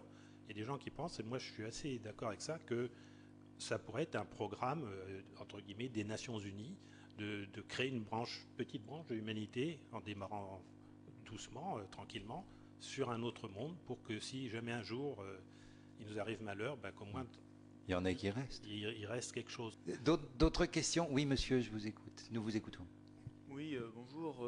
Vous nous avez montré des images magnifiques de la navette spatiale américaine, mais ce système, si je ne me trompe pas, il va être abandonné pour revenir à un système plus classique ressemblant à la capsule Apollo. Alors, alors c'est quand même revenir à un système qui date de 30-40 ans, ça semble une régression. Alors, est-ce que c'est parce qu'on est arrivé à un maximum de ce qu'on savait faire et qu'on peut, actuellement, on ne sait pas faire plus que Apollo et la navette spatiale étant plutôt un échec. Donc, est-ce que ça montre pas une certaine... Est-ce que la désaffection des jeunes pour le spatial ne vient pas un peu de là aussi, de sentir qu'il n'y a pas tellement d'avenir, dans le sens qu'on revient sur des techniques qui datent de 30-40 ans? Voilà la question. En plus, donc, vous disiez tout à l'heure qu'on parlait de rêve individuel, mais justement, avec le tourisme spatial, il y a tout un tas de sociétés qui se lancent dans des systèmes nouveaux. Est-ce que l'avenir de l'espace, c'est pas justement un espace entre guillemets privé avec du tourisme spatial, sachant que les programmes nationaux comme ceux des Américains, on peut penser à tous les systèmes X-34, etc., X-33, qui étaient prévus pour aller au-delà de la navette spatiale et aussi pour desservir la station orbitale, ont tous été des échecs, quoi. Il y a 2 questions d'ailleurs. Oui, il y a plusieurs questions, donc là c'est plus sous le contrôle de Richard Edman, mais bon, je pense que si les Américains reviennent avec des concepts plus traditionnels, c'est aussi, je pense, pour des raisons d'ordre économique et industriel, où la navette apportait des choses, mais elle n'était pas conçue pour d'autres exploitations elle était conçue pour faire d'autres choses que le vol humain, mais à des conditions économiques de rendement et de rentabilité qui étaient relativement aberrantes. Il se trouve d'ailleurs qu'à l'époque, et si aujourd'hui, je pense, Ariane a les succès qu'elle a au plan commercial, c'est aussi parce que les Américains ont négligé cet axe, je dirais, plus traditionnel, au profit du tout navette, avec les risques et les conséquences que ça a pu avoir. Donc ça, c'est une première considération. L'autre considération qui me faisait beaucoup sourire la semaine dernière au Bourget, c'était effectivement les inscriptions possibles pour se préparer à l'échelon, je crois, de 2014 ou 2020, c'est-à-dire c'est demain quand même, hein, à pouvoir réserver son billet pour à peu près 200 000 euros, si j'ai bien compris, pour aller faire passer quelques minutes en apesanteur. Il y a des gens pour qui ça a coûté moins cher. Je pense Oui, bah, à Alain Souchier, hein, c'était moins de temps que ça. C'était le 0G que vous avez... Voilà. D'accord. Donc c'est une aventure intéressante à un coût relativement modique qui vous donnera sans doute d'ailleurs tout juste le temps de vomir. Mais enfin, bon, mais enfin ça n'a pas de prix. Et en même temps, je me disais, et alors on me disait, mais c'est pas possible, comment envisage-t-il de rentabiliser un tel programme? Bon, je me disais de manière très, très relative que finalement 200 000 euros pour ce type de rêve, pour certains, c'est pas forcément une vraie difficulté, si vous voulez. Enfin, ça représente au fond que 20% de l'état de fortune pour ceux qui payent l'ISF. Donc tout ça est très relatif d'une certaine manière. Alors, comment ça va s'orienter pour les vols humains derrière? Et est-ce que ça va être au travers d'une vraie coopération internationale comme on pourrait le souhaiter? Je ne suis pas aussi optimiste que Richard Edman. Je voudrais bien l'être, mais en même temps, j'ai l'impression que tout cela part de manière un petit peu dispersée et que dans le monde où nous sommes aujourd'hui, s'il y a des alliances, elles seront liées à des intérêts économiques réellement très forts. Vous vouliez ajouter un mot, Richard Edman? C'est une question très intéressante. Enfin, je voulais surtout insister sur l'aspect régression. Effectivement, nous, particulièrement l'association Planète Mars, qu'on reproche au programme américain, bien qu'on l'ait finalement approuvé parce que c'est mieux que rien, c'est de présenter au fond avec sa phase lunaire une régression, puisqu'on va refaire, enfin les jeunes en particulier diront « Oh, ben oui, c'est ce que nos grands-pères ont fait ». On refait 50 ans après en prenant 2 fois plus de temps, 16 ans au lieu de 8 ans, quelque chose qui a été déjà fait. Sur le plan technique des lanceurs, je serais moins critique parce que, en fait, ce qu'il faut critiquer, c'est vraiment la navette. Et la navette, c'est justement parce que les Américains ont été beaucoup trop ambitieux au plan technique. Hein, ils ont voulu faire un super objet qui coûterait rien de 100 fois moins cher à lancer, etc., etc. Et ils sont plantés. Ils sont plantés au plan technique, ils sont plantés au plan économique. Donc on ne peut pas leur reprocher maintenant de revenir aux fondamentaux et dire de quoi a-t-on vraiment besoin? Un bon Soyouz. On a besoin, voilà, on a besoin de quelque chose le plus simple possible qui remplisse juste la fonction dont on a besoin, et c'est la fameuse nouvelle capsule CEV. Là. Maintenant, en ce qui concerne le tourisme spatial, attention, hein, c'est quand même un petit peu un leurre pour le public. On dit on va aller dans l'espace pour 200 000 euros. Il faut bien voir que ce sont que des sauts de puce qu'on fait, et que la quantité d'énergie pour se mettre vraiment en orbite, elle est de l'ordre de 50 fois supérieure. Donc on n'y est pas du tout. Et puis là, pourquoi on se limite à cette altitude? En fait, c'est parce que ça permet de rentrer à un nombre de Mach, à une vitesse relativement limitée, donc de ne pas avoir de problème d'échauffement. Si vous rentrez de l'orbite, c'est la navette spatiale, hein, vous chauffez à des températures extraordinaires. Donc c'est plus que 50 fois plus difficile. Donc tourisme, on y arrivera au tourisme orbital. Je suis persuadé qu'on y arrivera. Mais pour l'instant, on n'en est pas encore là. C'est bien que ça commence par ça. Hein. C'est un début. Mais on en est encore loin. Hein. Monsieur, bonsoir. Bonsoir, j'avais 2 questions. La première, c'est au niveau de la propulsion et de l'énergie nécessaire pour réaliser ces vols. Donc, est-ce qu'il y a des avancées dans les prochaines années ou dans les prochaines décennies envisagées en termes de mode de propulsion? Et la deuxième question, c'était, bon là l'exemple cadre bien vu qu'on en a un peu parlé ce soir, l'intervention d'avant, mais ça peut être étendu d'un point de vue plus général, c'est est-ce que finalement ce besoin qu'on a de toujours se recoller au monde, à la sphère socio-économique, à l'industrie, aux entreprises, est-ce que finalement ça met pas un petit peu, est-ce que ça dénature pas un peu le rêve que peuvent avoir les jeunes ou les moins jeunes, et est-ce que finalement ça représente pas quelque part un frein à la recherche scientifique? Alors, première question sur les modes de propulsion et leur progrès éventuel. Alors, les modes de propulsion, c'est assez simple de répondre. En fait, pour faire ce voyage, il y a 3 technologies possibles. Il y a la technologie qu'on utilise sur la navette ou sur Ariane, qui est ce qu'on appelle la technologie cryogénique, qui consiste à utiliser une énergie chimique en faisant brûler de l'hydrogène et de l'oxygène. On peut très bien envisager de faire le voyage vers Mars simplement avec cette technologie.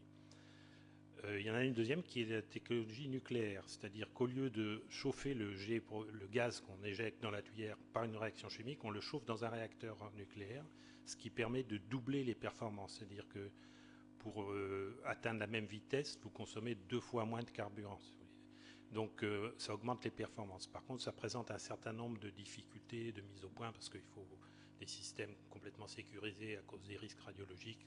Au lancement aussi, il y a un problème d'acceptabilité par le public. Apparemment, c'est cette solution-là quand même que la NASA a l'air de vouloir retenir pour les futurs voyages vers Mars. Le nucléaire. Le nucléaire, oui.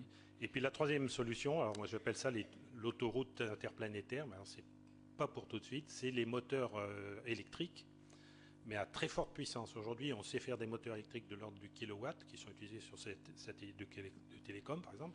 La SNECMA à Vernon en développe. Mais si on voulait l'appliquer à un vaisseau habité, il faudrait multiplier la puissance par de l'ordre de 10 000. C'est-à-dire qu'il faudrait arriver à 10 mégawatts. Donc ça pose un problème de générateur de puissance qui doit être suffisamment léger. On y arrivera peut-être un jour, mais peut-être pas avant 50 ans. Et le jour où on aura fait ça, le voyage sera divisé par 2. On ira 2 fois plus vite. En ce qui concerne l'autre question, je pense que...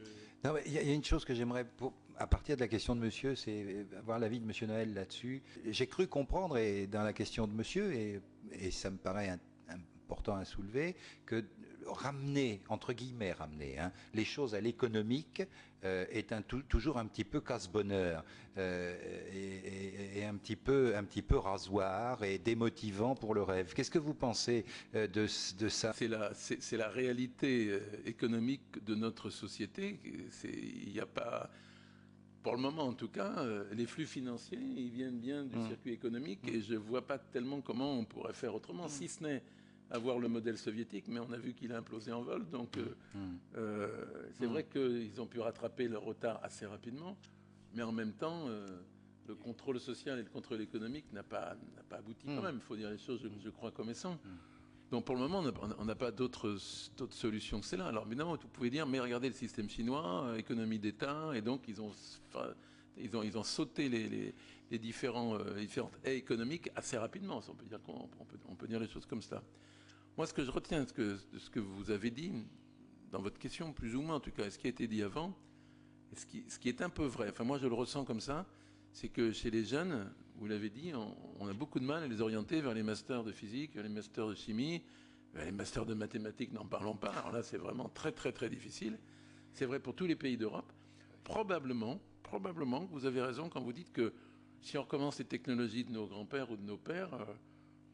moi, j'avais 18 ans en 69, donc c'est vrai que le sentiment qu'il n'y ait pas une orientation vers de nouvelles technologies à un niveau d'intensité très élevé est probablement désenthousiasmant pour les jeunes. Ça, je crois que c'est assez vrai. C'est pas faux de le dire. Et ça reprend la question que vous avez posée. Est-ce que en Normandie, est-ce qu'on ne pourrait pas imaginer un espèce de sentiment de saut dans l'avenir un peu plus fort, avec un investissement beaucoup plus fort sur des technologies qui soient réellement nouvelles. Alors, la simple réponse que je pourrais faire, c'est de dire que peut-être qu'à notre échelle, on le voit quand même dans un segment, une segmentation très faible. On le voit à 15 ans, on le voit à 10 ans, enfin, c'est quand même très peu de choses pour la projection. Sans vouloir faire comment dirais-je, de mémoration ou de remémoration trop hâtive, mais mon grand-père est né en 1873. Mon grand-père a vu arriver le vélo. Et il a vu l'homme sur la Lune, puis il est mort après. Il n'a d'ailleurs pas cru qu'ils étaient arrivés sur la Lune. Il a dit, les Américains nous racontent des conneries, c'est pas vrai, c'est sûrement pas vrai, c'est de la pub, etc. Bon, c'était vrai, ça c'est sûr. Il y a même un site internet qui donne... Voilà. Alors, ce que je veux dire, c'est que pour les jeunes, il me semble en tout cas, mais là il faudrait le faire au niveau européen, c'est évident, c'est un peu dommage qu'au niveau européen, et peut-être ça répond à ta question, c'est peut-être un peu dommage qu'au niveau européen, il n'y ait pas un horizon qui s'ouvre pour les jeunes pour une irruption vers de nouvelles technologies. Je pense au moteur à hydrogène, je pense à ce que vous avez dit sur le moteur électrique. C'est clair. Propulsion par laser, enfin toutes ces choses-là. Mais, je dis quand même un mot pour l'université de Rouen. Heureusement qu'on a le pôle de compétitivité à Rouen et le Carnot pour ce qui concerne en tout cas le Coria et le GPM. Mais est-ce que ça suffit à attirer les jeunes? Sûrement pas. Pourquoi? Parce que quand les jeunes aujourd'hui regardent, les enfants, les plus jeunes en tout cas, regardent la télévision, qu'est-ce qu'ils voient? Ils voient, des métiers qui sont présentés comme extraordinairement porteurs, pas seulement sur le plan financier, mais sur le plan de l'intérêt, ce n'est pas les métiers scientifiques. Non, c'est les revolvers, c'est les... Alors, sauf peut-être la médecine légale, Oui. un peu pour la médecine avec urgence, mais jamais ou rarement sur la thématique de la recherche. C'est comme ça. Alors, regardez la sphère audiovisuelle, elle n'est pas très porteuse sur le plan scientifique. C'est dommage. Moins qu'à mon époque, en tout cas. Ou alors c'est Ça, la c'est biologie avec le feuilleton américain là, du chercheur qui trouve toujours Ouais. tout sur son tableau noir. Ouais. Oui. Il y avait une question, mais je vous... Je allez-y. voudrais juste rajouter quelque chose, puisque j'apprends que vous avez été étudiant, parce que vu votre âge n'est pas étonnant. Je crois aussi que c'est à vous, les étudiants, qui avez envie de vous mobiliser, soit en entreprenant des projets étudiants sur des thèmes très avancés, soit en rentrant dans des associations telles que la nôtre qui promeuvent justement des projets d'avenir. Il y en a dans tous les domaines. Et la force vive, elle est aussi chez vous. Je veux dire, il ne faut pas attendre forcément que des décideurs politiques, dans leur sagesse, imaginent de lancer de beaux programmes. Il faut aussi qu'ils se sentent poussés. C'est quand même une décision éminemment politique, parce que, comme je disais tout à l'heure, c'est l'argent des électeurs. Donc, les décideurs politiques, ils ne peuvent décider... Dans leur infinie sagesse. Dans leur infinie sagesse, ils ne peuvent décider quelque chose que s'ils se disent que c'est ce qu'attendent les gens, si vous voulez. Alors, des fois, ils peuvent devancer ce qu'attendent les gens, mais c'est toujours avec un certain risque. Il y avait une question de... Oui, monsieur d'abord, et puis après... Allez-y. Oui. Je reste un peu sur ma faim. Allez-y. Parce que ici, vous avez présenté les techniques, la technologie, un peu séparées, non, pas séparées de l'économique justement, très liées à l'économique. Mais vous avez évoqué à un moment donné la curiosité, la motivation. Il peut y avoir des motivations, des enthousiasmes suffisants pour déclencher les facteurs économiques dont on aura besoin pour cette technologie. C'est vrai. Le deuxième point, c'est l'enseignement.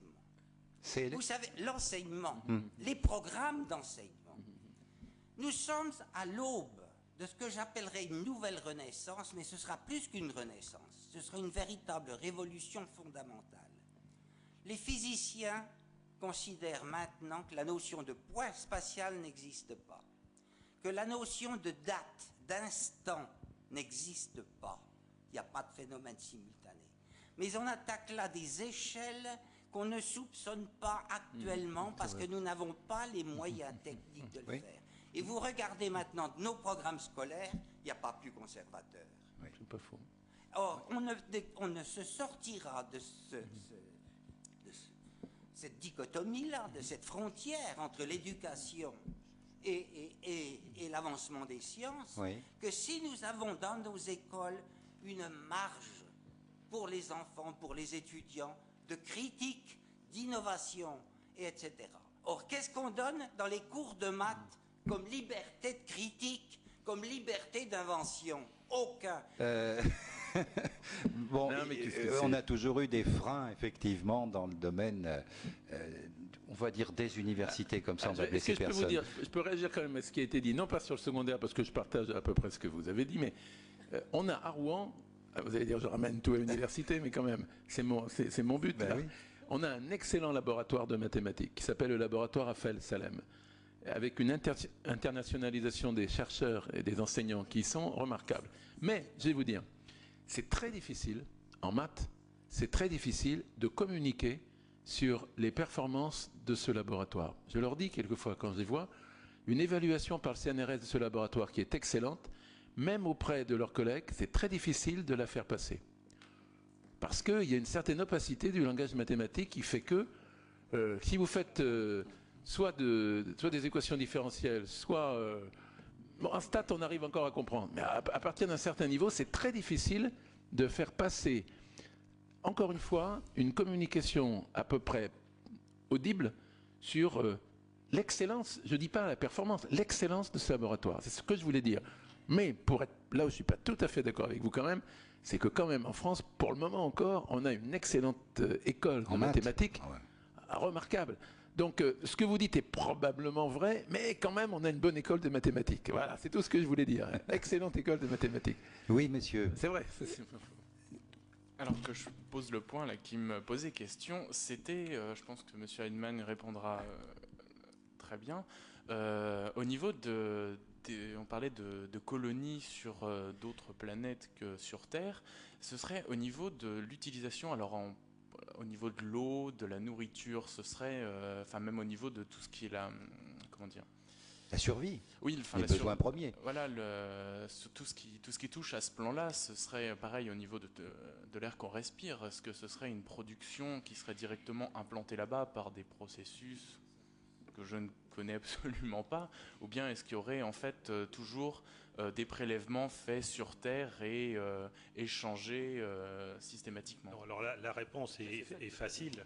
En particulier sur Mars, donc on a tout ce qu'il faut pour ce qui est ce que j'appelle la consommation en masse, hein, que ce soit l'oxygène respiré, on le tire tout simplement du gaz carbonique.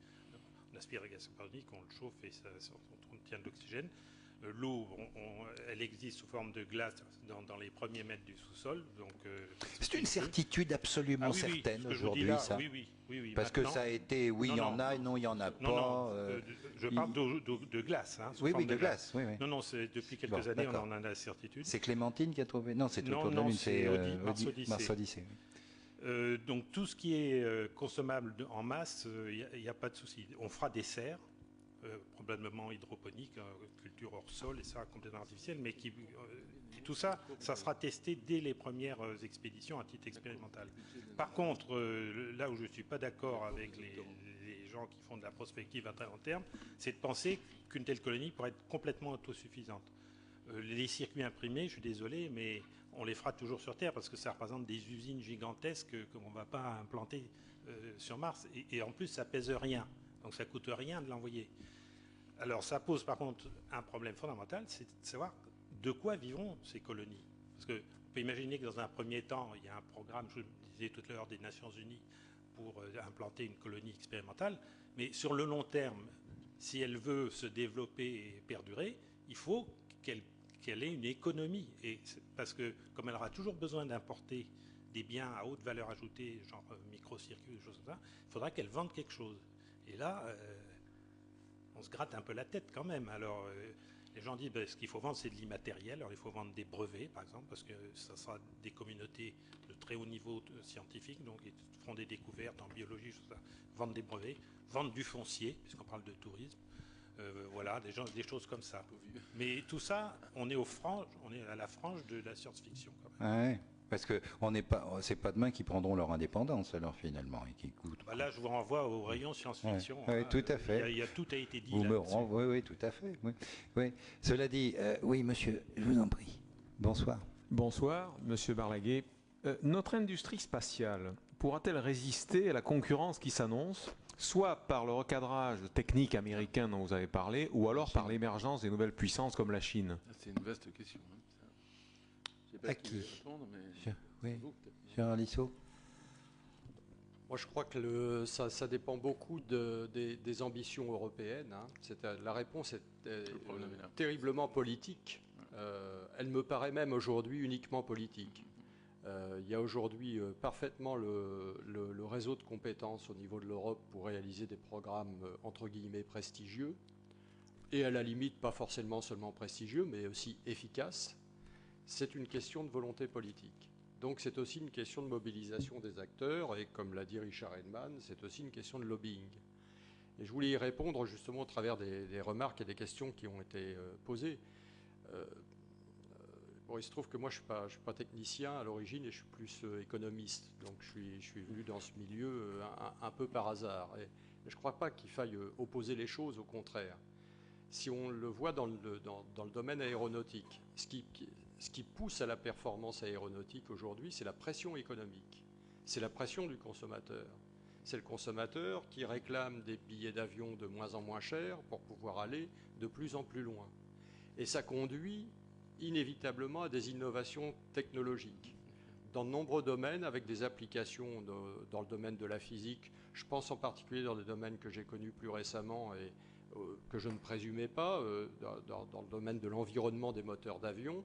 Il y a là des applications qui sont d'une technicité extrême, qui sont des déclinaisons réellement de la physique mises en application très concrète, avec des problèmes d'allègement de matériaux. tout ceci étant lié à la boucle économique de la pression économique que le consommateur fait. Donc la réponse à votre question, elle est aussi donc d'ordre politique et d'ordre politique et économique. Nous sommes des acteurs économiques.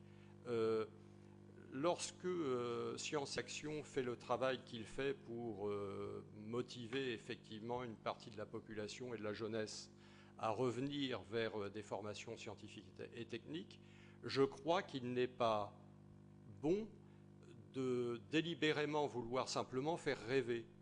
On peut aussi être très concret et montrer qu'il y a un lien économique cohérent pour les choix qui sont faits, et que ça n'est pas finalement de la science-fiction, c'est de la science du réel.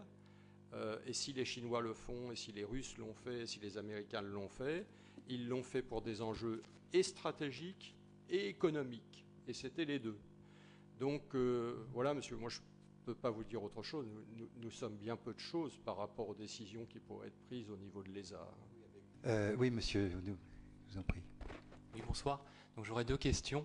C'est que par rapport au projet sur Mars, est-ce qu'aujourd'hui les politiques ou les économistes, vous êtes capables de manière de chiffrer un petit peu le coût économique que cela peut représenter? Et ma deuxième question serait la suivante par rapport à ce que vous venez de dire. Quelles sont vos tentatives d'explication pour expliquer qu'une grande partie, voire une majorité de la population des citoyens est sceptique, voire en désaccord par rapport au vol habité, quoi. Est-ce qu'on ne pourrait pas émettre l'hypothèse que de manière très de bon sens et très simple, qu'on veut partir, on veut voyager au-delà des planètes, au-delà de l'univers, mais on n'est pas capable, dans un premier temps déjà, d'élucider des problèmes simples de pauvreté dans nos sociétés?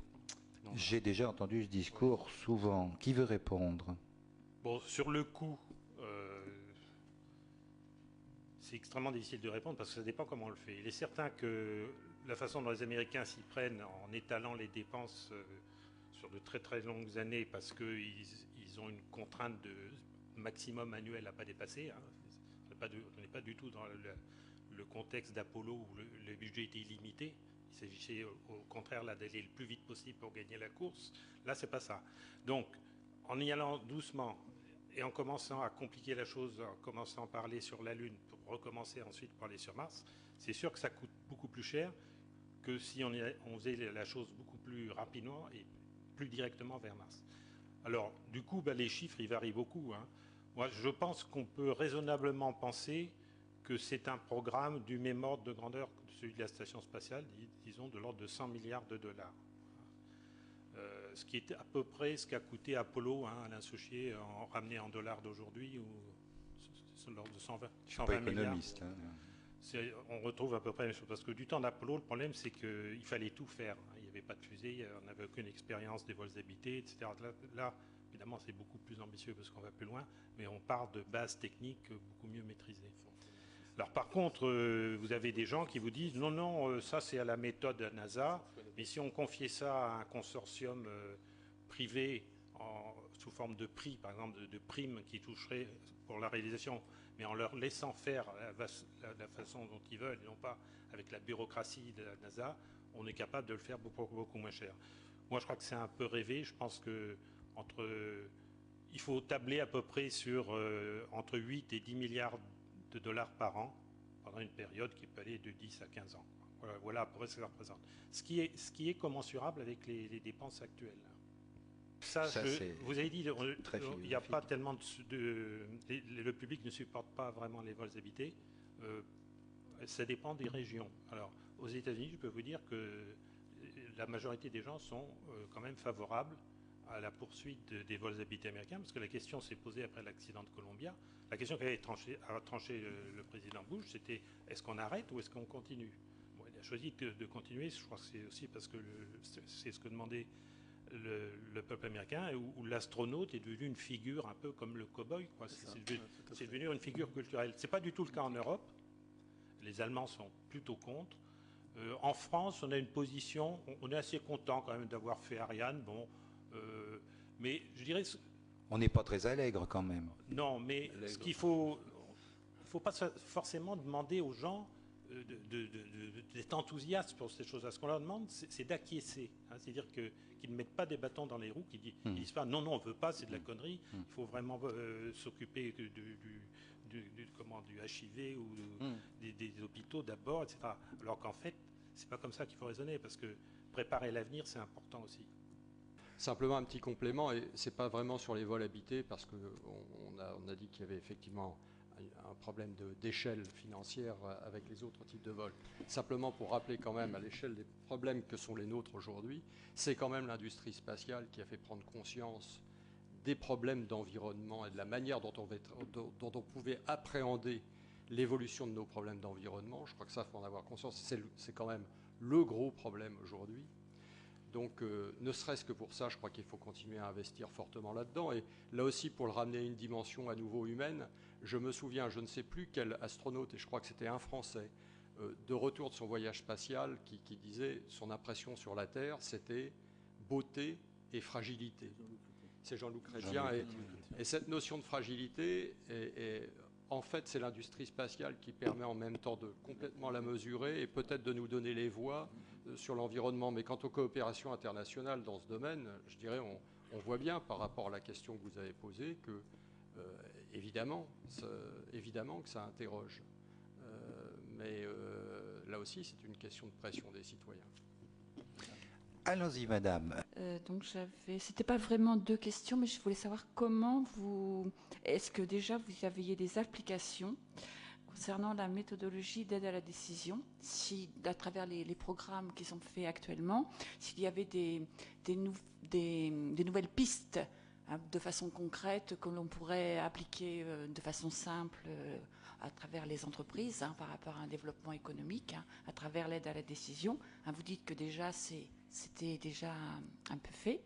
Et une deuxième question, justement, il me semble avoir entendu parler des moteurs électriques, de superpuissance qui remplaceraient, et donc quel pourrait être l'avenir de ces moteurs justement au niveau utilisation quotidienne pour préserver l'environnement. Donc je fais le lien avec ce que disait Monsieur Liso. Non, sur la première, je faisais simplement le rappel d'une déclinaison connue dans le monde de l'industrie et chez les consultants, à savoir qu'un certain nombre de méthodologies d'aide à la décision sont issues complètement de l'industrie spatiale et des vols lunaires. En fait, il existe un certain nombre de méthodes qui ont été mises au point par des cabinets américains, qui ont été déclinées ensuite par des cabinets européens et français, et qui sont en place dans de nombreuses industries. Je vous donnerai quelques références si vous le souhaitez, mais ce sont des démarches, mais en même temps extrêmement dimensionnantes sur le fonctionnement du management d'une collectivité, surtout quand on a à résoudre des problèmes complexes. Voilà, en ce qui concerne les moteurs électriques, c'est le terme qui prête à confusion. C'est des moteurs vraiment de propulsion spatiale, donc il ne s'agit pas on ne peut pas penser à des applications terrestres. Par contre, il y a une autre technologie qui va avec, qui sont les piles à combustible. Les piles à combustible, je signale, qui étaient déjà utilisées sur Apollo, qui sont utilisées sur la navette. C'est des piles à combustible qui fournissent l'énergie électrique à la navette, donc, où on combine de l'oxygène et de l'hydrogène. Et ça, on y pense beaucoup en pour matière les voitures, de propulsion automobile, etc., parce que ce sera un moyen, effectivement, de réduire considérablement la pollution. Et là, vous voyez bien qu'il y a un lien direct entre tout. C'est quelque chose qui a vraiment été développé pour le spatial et qui commence difficilement à se rapprocher d'applications terrestres, mais les problèmes sont énormes. D'ailleurs, la SNECMA Vernon travaille là-dessus aussi. Donc, on y travaille en Normandie. Je remercie Monsieur Naël, Monsieur Liso, Monsieur Hedman. Je vous remercie également de vos questions et j'espère que vous avez été satisfait des réponses. Je ne touche rien, mais rien du tout sur l'affaire. Je voudrais vous présenter le livre de Richard Hedman, La planète Mars, une attraction irrésistible, préface de Monsieur André Braic, excusez du peu, et c'est aux éditions, j'ai pas mes bonnes lunettes, Alvic. Je voudrais remercier tout le monde. Je vous remercie beaucoup, Monsieur et Madame.